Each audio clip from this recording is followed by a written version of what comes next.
Kementerian Koordinator Bidang Kemaritiman dan Investasi mempersembahkan Marves Podcast, arungi lebih dalam. Hai tim Marves, kembali lagi di Podcast Marves. Untuk memperingati Hari Kartini pada tanggal 21 April, Podcast Marves mengeluarkan episode khusus. Hari ini kita kedatangan tamu yang sangat luar biasa, penasehat Dharma Wanita Persatuan, Kementerian Koordinator Bidang Kemaritiman dan Investasi, Ibu Devi Panjaitan. Terima kasih Ibu atas waktunya. Baik Ibu, di episode kali ini aku akan nanya-nanya terkait makna Hari Kartini sendiri bagi Ibu Devi dan juga peran Ibu Devi sebagai ibu dan juga istri, begitu ya Bu. Baik Bu, kalau mendengar kata Hari Kartini itu sendiri, itu yang terbersit di benak Bu Devi pertama kali ketika mendengar kata-kata Hari Kartini itu apa Bu? Buat kita kaum perempuan, kita tidak boleh terlepas bahwa Ibu Kartini itu merupakan pahlawan sih sebetulnya buat perempuan gitu ya. Kalau kita berpikir Ibu Kartini itu sudah berpikir demikian majunya itu pada abad ke-19 loh. Karena beliau lahir kan 1829, terus 25 tahun sudah berpikir bahwa ada ketidakadilan pada perempuan dan laki-laki. Tapi pada waktu itu beliau itu menitik beratkan pada bidang pendidikan karena dia tidak boleh bersekolah oleh ayahnya. Nah sekarang kita di abad ke-21. Nah kita boleh mengatakan bahwa kita tidak lagi membicarakan tentang perbedaan laki dan perempuan, ya kan? Itu selesailah sudah pada abad ke-19. Nah kemudian pada abad 20 lah dulu ya. Sudah banyak sih terbuka peluang-peluang untuk kaum perempuan. Nah, terutama di abad 21, teknologi dan lain sebagainya.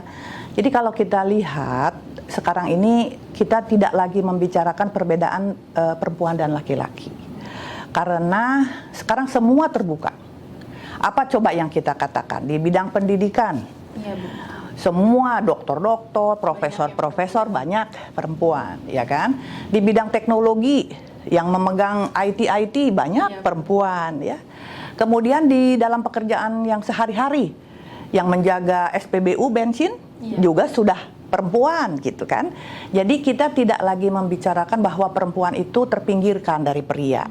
Kita sudah meyakini bahwa perempuan Indonesia dan di tengah-tengah kancah Republik Indonesia ini sudah sama sih sebetulnya. Tetapi sekarang kita di abad 21 ini, apa yang bisa kita lakukan gitu ya. Nah banyak sebetulnya yang kita bisa lakukan. Yang pertama tuh saya tuh kepingin bahwa perempuan-perempuan Indonesia ayo dong berkarya gitu. Melakukan sesuatu untuk society, untuk masyarakat gitu ya.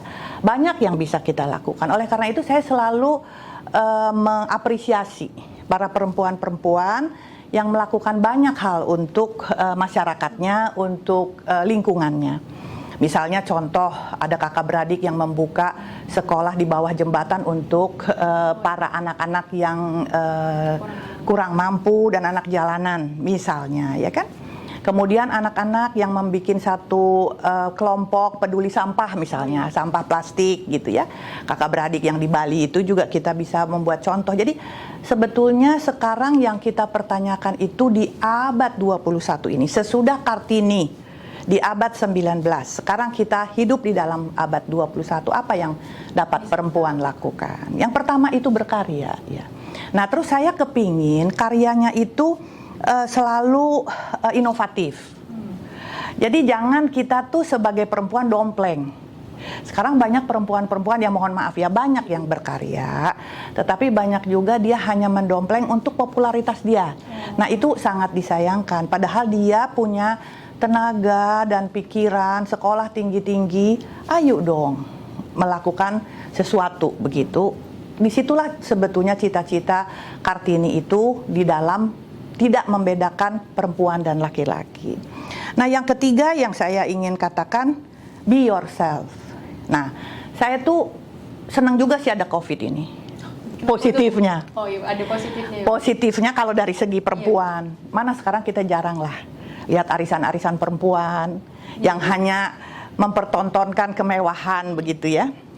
Nah, be yourself gitu. Jadi banggalah Anda menjadi perempuan Indonesia gitu. Tidak usah berubah kepingin jadi kulit orang Korea misalnya. Iya kan? Lah, kulit saya seperti begini, ya sudah, ini udah ciptaan Tuhan gitu ya. Dan saya bangga bahwa kulit saya sawo matang misalnya. Tapi saya cocokkan aja warna apa yang cocok buat saya misalnya gitu ya. Jadi saya tuh kepingin perempuan-perempuan Indonesia itu bangga dengan apa yang sudah Tuhan ciptakan bagi dirinya begitu. Tidak usah kita merubah diri untuk seperti orang lain. Saya tidak bisa seperti Ayah. Ayah juga tidak bisa seperti saya karena perbedaan umur. Jadi saya nyocokin model Ayah mungkin udah nggak cocok buat saya karena beda generasi ya. Tapi Ayah juga niru saya udah belum cocok karena saya modelnya begini, udah lebih sepuh misalnya. Jadi be yourself, banggalah dengan apa yang ada padamu, kemudian banggalah dengan keberadaanmu, be yourself. Banggalah menjadi wanita Indonesia. Jadi tidak usah juga menjadi wanita asing di Indonesia begitu. Nah itu aja saya kepingin untuk pesan untuk para perempuan di Indonesia ya. Jadi berkarya, kemudian inovatif, selalu ide-idenya itu muncul yang bagus-bagus, out of the box ya. Saya juga senang positifnya lagi COVID ini. Sekarang kalau kita lihat di Facebook bikin kue, iya kan, seneng kan, bikin pakaian dengan kreasinya masing-masing dan itu dibeli oleh orang. Dan satu hal lagi yang saya mau sampaikan kepada perempuan Indonesia, ibu-ibu, mbak-mbak, kakak-kakak, adik-adik, sadarilah bahwa perusahaan-perusahaan besar itu, baik kosmetik, baik branded things gitu, memang menggiring perempuan itu kepada satu keadaan yang membuat kita mabok gitu loh. Maksudnya ini ya Bu, akan kayak barang-barang iya kan, seperti kosmetik. Setiap bulan berganti ada aja. Nah, kalau kita tidak pandai menahan diri, nah kita kan beli. Jadi memang karena kenapa ada permintaan ya ada yang jual begitu ya. Nah disitulah kita harus pandai-pandai untuk memilah-milahkan perlu nggak sih buat saya ini gitu ya. Jadi kalau tidak perlu ya tidak usah kita beli, tidak usah kita pakai. Kemudian ya kita bangga aja sama diri kita sendiri, be yourself ya. Karena itu satu-satunya Indonesia itu yang sangat terpukau sama barang-barang branded yang dijual gitu ya. Ingatlah perusahaan-perusahaan itu menggiring perempuan-perempuan itu untuk beli gitu. Jadi kalau kita melihat apa yang telah dipikirkan Ibu Kartini, sebetulnya semua kita sudah dapat di abad kita yang 21 ini. Sekarang kembali kepada kita, ayo kita berkarya untuk negeri kita. Nah berarti tadi maknanya yang untuk bisa diterapkan sama tim Marves juga yang pertama be yourself ya, jadi diri sendiri, terus habis itu berkarya, melakukan sesuatu tapi bukan cuma buat diri sendiri ya Bu, tapi harus bisa melakukan sesuatu untuk society juga gitu, dan yang hasil karyanya juga yang inovatif gitu. Dinikmati orang banyak orang ya. Gitu. Tim Marves itu bisa menjadi pesan buat tim Marves ya 3 hal tersebut. Nah selanjutnya Bu, kalau misalkan dari sosok Ibu Kartini itu sendiri dan habis itu dengan 3 hal tersebut, bagaimana sih Bu 3 hal itu bisa menjadi kayak prinsip Ibu atau menjadi pedoman Ibu dalam menjalani hari-hari Ibu sebagai seorang ibu, sebagai seorang istri gitu? Memang pancingan kita tuh waktu itu sebelumnya bahwa sekarang peringatan Hari Kartini itu anak-anak cuman diajak memakai kebaya gitu ya. Tetapi itu juga nggak salah gitu kan. Dengan sendirinya dia bertanya apa sih Kartini itu begitu ya. Dengan diceritakannya seperti begitu. Nah kalau bagi saya pribadi, saya nggak ingat apakah waktu saya kecil di SD SMP itu memperingati Hari Kartini. Tapi apakah harus memakai kebaya itu saya tidak ingat lagi. Tapi saya rasa bukan itulah makna poin yang penting. Nah, kalau bagi diri saya pribadi, saya tanpa saya sadari sebetulnya saya sudah terapkanlah kepada anak-anak ya kan. Di rumah kami ini tidak ada perbedaan pria dan wanita. Jadi ketika anak-anak semua berumur-umur remaja, si pria juga saya suruh nyedot karpet gitu ya. Saya suruh beli bahan-bahan salad misalnya ke pasar si laki-laki. Malah kadang-kadang perempuan-perempuannya yang manja ya, malah laki-laki itu lebih banyak dituntut. Terus mohon maaf mungkin bawa binatang peliharaan untuk jalan keluar gitu ya, untuk buang sampah. Jadi kalau bagi saya pribadi, kita tidak pernah membedakan memang laki perempuan.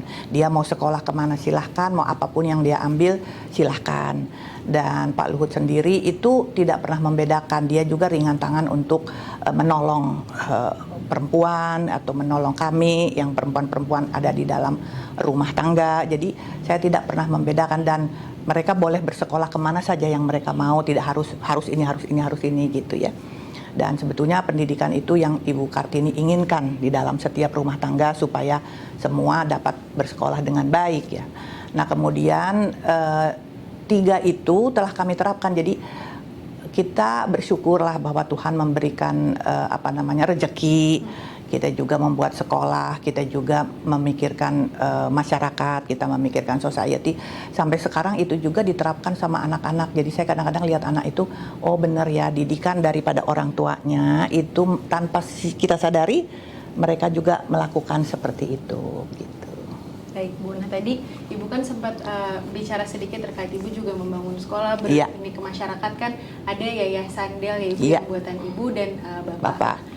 Itu di Yayasan Del itu sendiri gimana sih Ibu menanamkan nilai-nilai apa aja Bu ke anak-anak di situ, kan ada yang terkait pendidikan gitu juga ya Bu? Iya, di Yayasan Del khusus di bidang pendidikan kita itu memakai bahasa Batak ya, Martuhan, Marroha dan Marbisuk. Martuhan itu ya bertuhan. Jadi di atas segala-galanya ya dia harus mempercayai Tuhan adalah penolong, pembimbing dan sesuatu yang harus dia imani ya. Kemudian Marroha itu punya hati gitu. Jadi dia sebagai yang kita didik itu harus punya hati. Bekerja yang paling penting punya hati gitu ya. Sehingga melakukannya itu sungguh-sungguh. Dan Marbisuk itu bijaksana untuk melihat mana sih yang perlu dilakukan, mana yang tidak perlu dilakukan. Nah itu yang kita terapkan di dalam pendidikan anak-anak sekolah kita, baik di Institut Teknologi Del, di SMA Unggul dan sekolah-sekolah lain yang kita bentuk. Kita bersyukur bahwa terus masih kita terapkan itu, dan misalnya salah satu anak masuk ke dalam sekolah kita itu, kita ada orientasi. Nah itu yang kita terapkan. Jadi kita tidak memikirkan agama lu apa, agama gue apa, enggak. Karena dasarnya itu bahwa Tuhan menciptakan semua baik adanya gitu ya. Kita buku ini juga enggak diciptakan oleh orang Islam atau orang Kristen misalnya. Buku ini diciptakan seseorang manusia yang mampu untuk melakukannya gitu ya. Jadi itu juga yang kita terapkan di sekolah kita. Kamu tidak boleh membeda-bedakan ataupun agama seseorang gitu ya. Gua di sini, gua di situ, nggak ada. Kita adalah sama, ciptaan Tuhan, melakukan banyak hal untuk society gitu. Bu, aku jadi teringat sedikit, kan sekarang banyak ya Bu stigma kayak yang udah perempuan gak perlu sekolah tinggi-tinggi kayak gitu, kayak udah perempuan nantinya akan di rumah aja. Nah kalau menurut Bu Devi sendiri tuh stigma seperti itu kayak gimana sih Bu? Sebetulnya udah nggak cocok ya. Ya seperti yang saya bilang tadi ya, dengan abad 21 itu. Saya ini termasuk ibu-ibu yang nggak berapa setuju kalau ibu-ibu hanya di rumah saja gitu ya. Jadi waktu dulu saya istri Persid itu anggota Persatuan Istri Prajurit gitu kan. Di situ tuh ada peraturan bahwa istri itu harus di rumah aja gitu untuk mengurus rumah gitu ya. Sehingga sekarang istri-istri prajurit itu ada yang dokter, ada yang S2, S3 lah, terus dia udah sekolah jauh-jauh, masa dia tidak boleh berkarya untuk melakukan sesuatu. Nah, saya selalu mengatakan silahkan. Memang peran yang dipakai oleh perempuan itu banyak sekali ya, peran sebagai istri, peran sebagai ibu rumah tangga. Tapi kalau dia bekerja, peran sebagai pegawai gitu ya. Nah dia pinter-pinter aja mengatur banyaknya peran-peran ini gitu ya, walaupun itu berat gitu ya.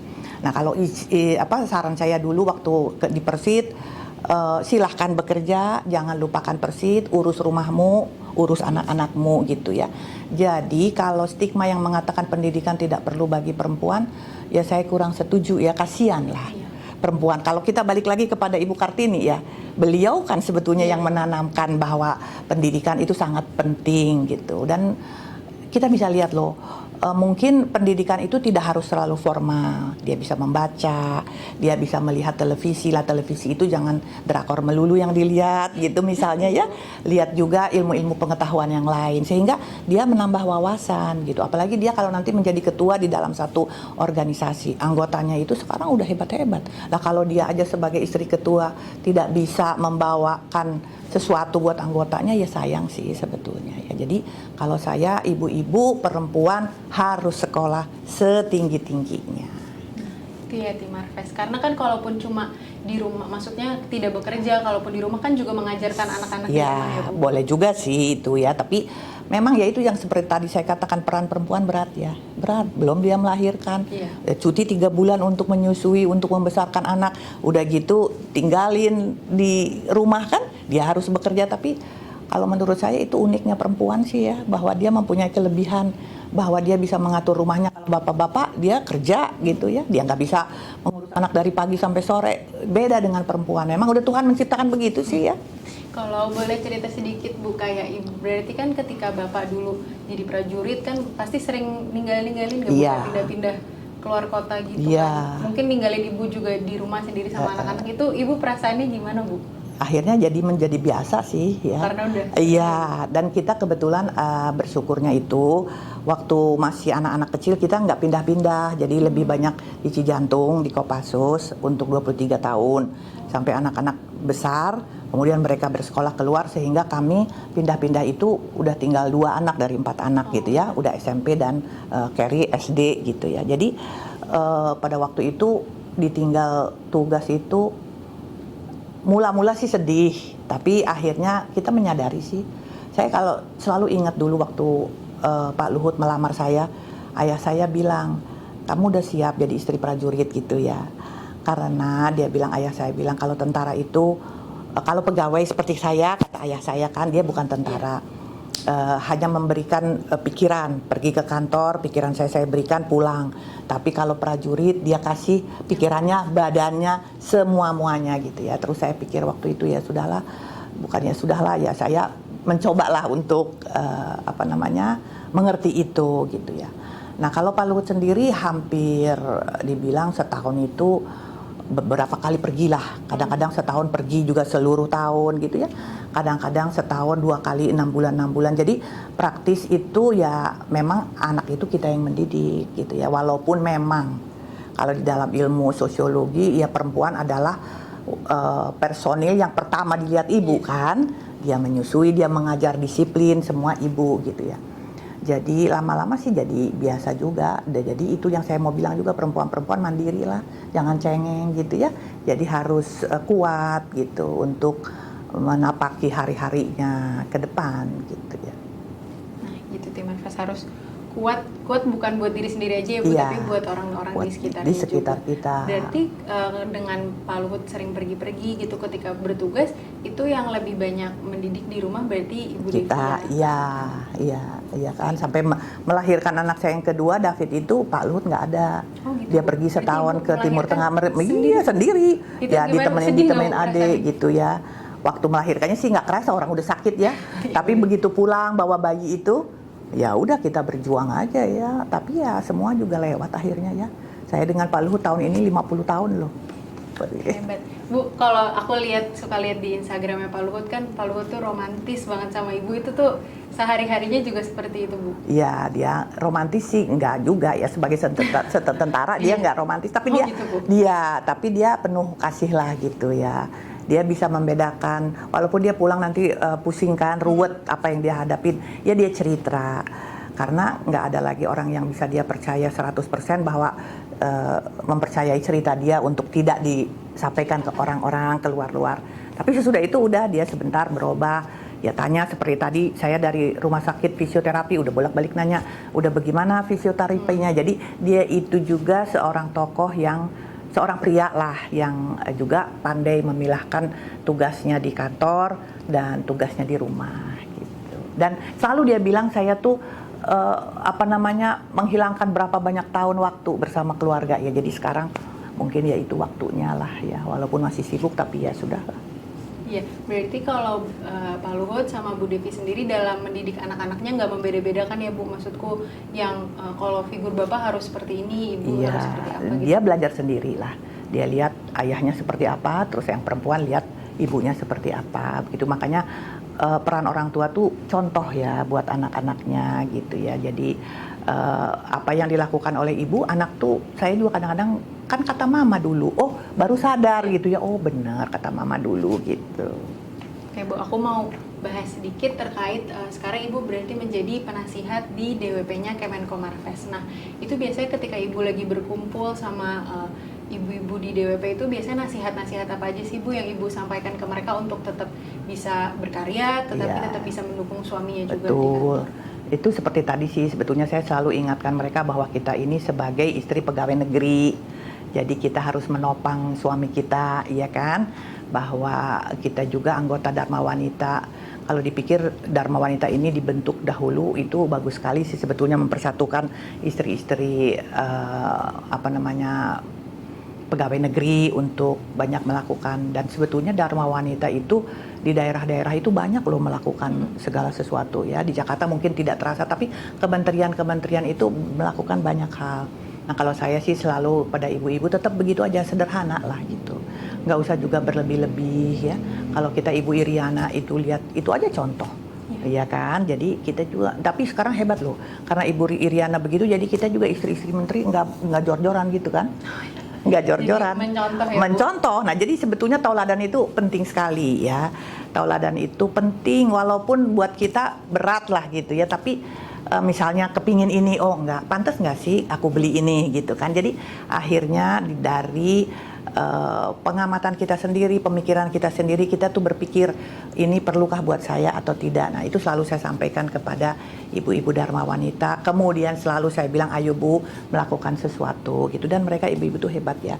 Ini karena COVID aja tidak melakukan. Kita juga pergi untuk sampah, kita juga melakukan banyak hal, Zoom meeting juga kita lakukan. Biasanya juga ini ya Bu, berarti dari DWP itu ikut mendukung program-program yang dilaksanakan oleh Kemenko Marves itu sendiri. Betul, tanpa mencampuri urusan dinasnya loh. Iya. Jadi kita juga harus tahu jangan mencampuri urusan dinas pria, tetapi apa yang kita bisa lakukan di tengah-tengah kementerian dari segi kesejahteraan, misalnya lebaran atau buka puasa kalau boleh. Ya saya ingetin Pak Luhut gitu, kapan buka puasa, apa yang mau dikasih di lebaran untuk goodie bagnya misalnya kan. Nah itu kan bisa saya lakukan gitu tanpa mencampuri urusan kedinasan.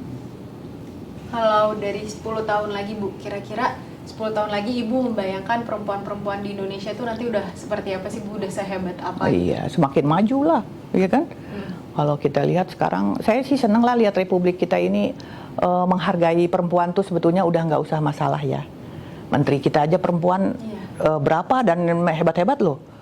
Dan semua udah banyak sih yang melakukan maju ya, tapi kalau bisa lebih juga daripada yang udah dia lakukan. Kalau 10 tahun lagi mendatang ke depan seperti misalnya cucu saya Faye. Dia sekarang umur 19. Dia udah punya katakanlah LSM sendiri ya, organisasi sendiri untuk itunya rumah Faye ya, untuk human trafficking ya. Nah kalau 10 tahun lagi ke depan dia udah 29. Nah pasti ide-ide yang ada pada dia itu udah lebih banyak. Apalagi dia misalnya sekolah ke Amerika, dia melihat bahwa ini diperlukan buat perempuan, ini untuk gimana mensejahterakan perempuan-perempuan. Itu mungkin akan udah lebih hebat lagi ya. Dia selalu sedih loh. Dan sekarang yang saya paling sedihnya itu dia cerita bahwa yang menderita seksualitas itu udah semakin muda loh. Iya, 11 ya perlakuan tidak kekerasan. Jadi ya ke depan juga orang semakin sadar gitu kan, udah sama-sama menjaga gitu ya. Oke Bu. Dan terakhir Bu, kalau misalkan pesan Ibu sendiri untuk ibu-ibu di Indonesia, untuk perempuan-perempuan yang sekarang masih sekolah, terus masih meniti karirnya, pesan Ibu untuk semua perempuan di Indonesia untuk terus berjuang, untuk terus semangat, apa Bu? Iya, tetap aja terus berjuang dan semangat ya. Walaupun masih banyak ketidakadilan tuh pasti ada. Itu nggak mungkin 100% ketidakadilan itu ada. Tapi kita bisa melakukan sesuatu yang sudah ya saya juga nggak bilang mapan ya, tapi yang kita bisa melakukan sesuatu, ayo dong kita lakukan ya. Saya lupa cerita, saya kan baru pulang dari Sumatera kemarin, ngurus sekolah juga gitu. Nah malam-malam saya suka manggil ada tukang pijet gitu kan, ibu-ibu orang Batak di situ. Terus dia bilang anak dia 7, tapi akhirnya dia kemarin cerita sudah semakin deket. 3 itu dari istri pertama, karena istri pertama suaminya meninggal, kawin sama dia 4. Meninggallah suaminya gitu kan. Nah tetapi untuk berjuang untuk supaya istri anak-anaknya itu mendapat pendidikan yang lebih baik, dia jadi kuli sawah. Jadi dia kuli di sawah. Ibu pijit juga. Iya, jadi pijit malam-malam kalau dipanggilin orang gitu. Dia dapat uang 80.000 sehari. Dia cerita kalau udah di sawah kadang-kadang lumpur itu sampai ke sini loh. Nah terus dia pergi 7 pagi, pulang tuh 6 sore gitu ya. Tapi sakingan capeknya, ini katanya tangannya tuh udah sakit, namanya kan nanem gitu. Terus kadang-kadang macul yang itu persiapan sebelumnya. Jadi dia udah capek, mandi seadanya, kampungnya belum ada listrik gitu ya. Terus pagi-pagi kok berdarah, taunya pacet itu masih ada nempel di badan-badannya. Tetapi anaknya yang satu di universitas, salah satu universitas di Medan yang bagus, cukup bagus lah, swasta. Kemudian yang kedua itu tamat sekolah dari sekolah Katolik yang di daerah itu hebat, bagus gitu ya.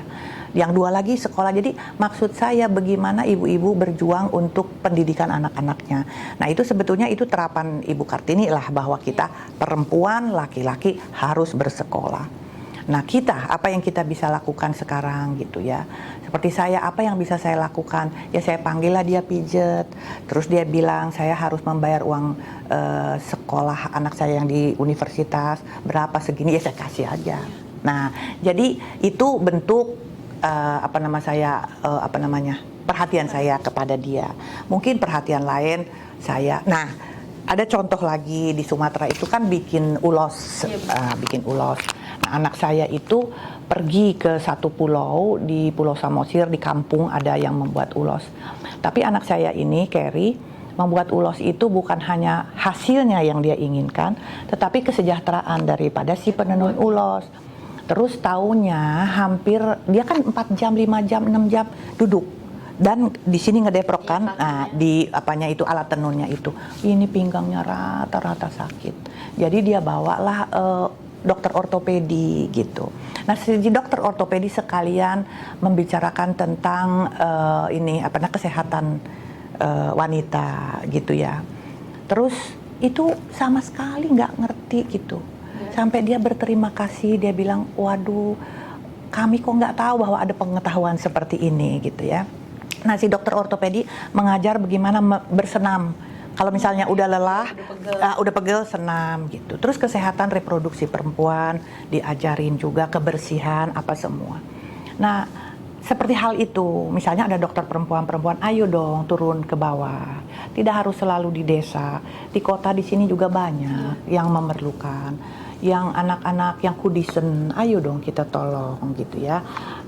Bapak ibu yang di pinggir jalan memerlukan bisul-bisulan, ada tuh, saya selalu bisul apa kanker apa itu, ayo dong kita tolong, kita antar ke rumah sakit kayak gitu-gitu. Jadi banyak yang bisa kita lakukan gitu untuk society, untuk masyarakat. Tapi berkarya deh, ayo berkarya gitu aja. Paling penting adalah berkarya. Dan berkaryanya bukan untuk diri sendiri, bukan popularitas. Tapi untuk society, untuk keberlangsungan dan kesejahteraan masyarakat. Kita main game sedikit ya Bu, namanya This or That. Jadi nanti Ayah ngasih 2 pilihan, Ibu tinggal milih aja Ibu lebih suka yang mana.